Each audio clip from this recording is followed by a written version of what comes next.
Hello दोस्तों, शिक्षा YouTube channel में आप सभी का स्वागत है। आज हम बात करने वाले हैं पीआईएल के बारे में। पीआईएल क्या होता है, कौन-कौन से लोग इसे दायर कर सकते हैं तथा किन-किन मामलों में इसे दायर किया जाता है। पीआईएल का अगर हम फुल फॉर्म जानें तो इसका फुल फॉर्म होता है पब्लिक इंटरेस्ट लिटिगेशन।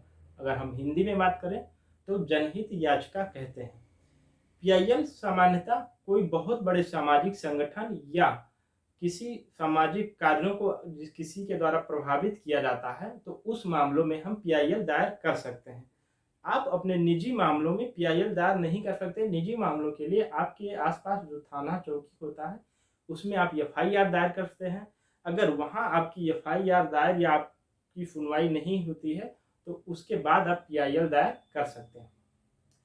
सिंपल है, जैसे आप अपने आसपास के मामलों को एफआईआर दायर करते हैं अपने थाना या चौकी में, उसी तरह कोई समूह या संगठन या कोई सामाजिक कार्य किसी के द्वारा प्रभावित किया जा रहा हो तो उस मामलों में आप पीआईएल दायर कर सकते हैं। अब हम बात करते हैं कि पीआईएल की शुरुआत भारत में कब से हुई। तो भारत में पीआईएल की शुरुआत 1980 के दशक में उस समय के न्यायाधीश बी आर कृष्ण अय्यर और पी एन भगवती द्वारा इसकी शुरुआत की जाती है। और इसे जो दायर करता है वो कोई बड़े पैमाने पे जनहित संगठन या कोई सामाजिक कार्य अगर प्रभावित हो रहा हो तो उस मामलों में इसे दायर कर सकते हैं। उदाहरण के तौर पर अगर हम देखें तो प्रदूषण, मान लो जिस जगह पे आप रह रहे हो वहाँ पे कोई फैक्ट्री या इंडस्ट्री लग रही हो जिसके चलते वहाँ की जनता या वहाँ का वातावरण प्रदूषित हो रहा हो, तथा अगर फैक्ट्री या इंडस्ट्री में काम करने वाले जो मजदूर वर्ग हैं उनके स्वास्थ्य को हानिकारक प्रभाव पड़ता है तो उस मामलों में हम पीआईएल दायर कर सकते हैं। अगला है आतंकवाद। जिस क्षेत्र में आप रह रहे हो वहाँ पे कोई आतंकवादी संगठन सक्रिय है, वहाँ की सरकार उस पर ध्यान नहीं दे रही है तो उस मामले में भी आप पीआईएल दायर कर सकते हैं। और अगला है मौलिक अधिकार। मान लीजिए आपके मौलिक अधिकारों का कोई हनन करता है, चाहे वो प्रशासन द्वारा हो या सरकार द्वारा हो या वहाँ के उच्च वर्ग के लोगों द्वारा हो, तो उसके लिए भी हम पीआईएल दायर कर सकते हैं। मौलिक अधिकार में अगर हम देखें तो जैसे छुआछूत कोई फैला रहा हो, ऊंच नीच का भेदभाव करता है, शिक्षा संबंधी में कोई भेदभाव करता है तो उस मामलों में हम पीआईएल दायर कर सकते हैं।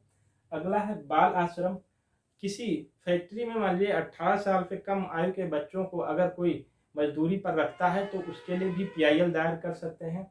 बंधुआ मजदूरी, अगर आप किसी मजदूर को अपने यहाँ बेगारी करवाते हैं, मान लीजिए काम करवा के पैसा नहीं देते हैं या उसकी जो न्यूनतम मजदूरी होती है वो नहीं देते हैं, या कोई फैक्ट्री या इंडस्ट्री किसी अपने यहाँ मजदूरों को कोई न्यूनतम मजदूरी नहीं देती है तो उसके लिए हम पीआईएल दायर कर सकते हैं। अगला है सरकार की नाकामी। मान लीजिए कोई बहुत बड़ा समाज वर्ग है और वो किसी चीज़ से प्रभावित है, वहाँ की सरकार उस चीज़ों पे ध्यान नहीं दे रही है तो वहाँ की जनता जो है वो एक समूह संगठन बना के न्यायालय में याचिका या पीआईएल दायर कर सकती है। अगला हम बात करें प्रशासन की। मान लीजिए कोई पुलिस प्रशासन आपको जबरन प्रताड़ित करता है और आप अगर एफआईआर किसी मामलों में एफआईआर दायर करने जाते हैं तो आपका एफआईआर नहीं लिखा जाता है, और अगर आपको कस्टडी में अगर किसी मुजरिम को कस्टडी में रखा जाता है, अगर कस्टडी में ही उस मुजरिम की मृत्यु हो जाती है तो उस मामले में भी आप पीआईएल दायर कर सकते हैं। अगर हम महिलाओं के संबंध में देखें तो दहेज या दहन, मान लीजिए किसी महिला को दहेज के लिए प्रताड़ित किया जा रहा हो या उसे जला दिया जाता है तो उस मामले में हम पीआईएल दायर कर सकते हैं। साथ ही अपहरण, उत्पीड़न एवं बलात्कार के मामलों में भी पीआईएल दायर किया जाता है।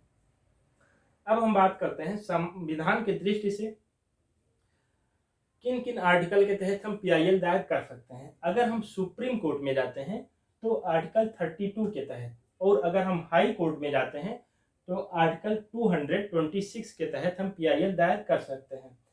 सुप्रीम कोर्ट में जो होता है वो आपके मौलिक अधिकारों का पीआईएल दायर करने के लिए वो जिम्मेदार होता है। बाकी जो और जैसे बाल आश्रम हो गया और महिलाओं का दहेज, दहन, अपहरण, उत्पीड़न, प्रदूषण, आतंकवाद आदि मामले हो गए, वो वहाँ की सुप्रीम कोर्ट द्वारा आप दायर कर सकते हैं। अब अगला हम बात करते हैं कौन कौन से लोग इसे दायर कर सकते हैं। तो पहला आता है पीड़ित समाज।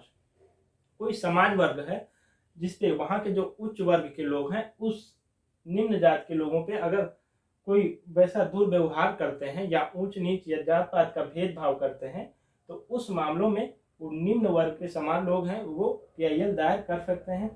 अगला है, कोई व्यक्ति, मान लीजिए किसी व्यक्ति के मौलिक अधिकारों का हनन हो रहा हो, तो उस मामलों में भी पीआईएल दायर किया जाता है।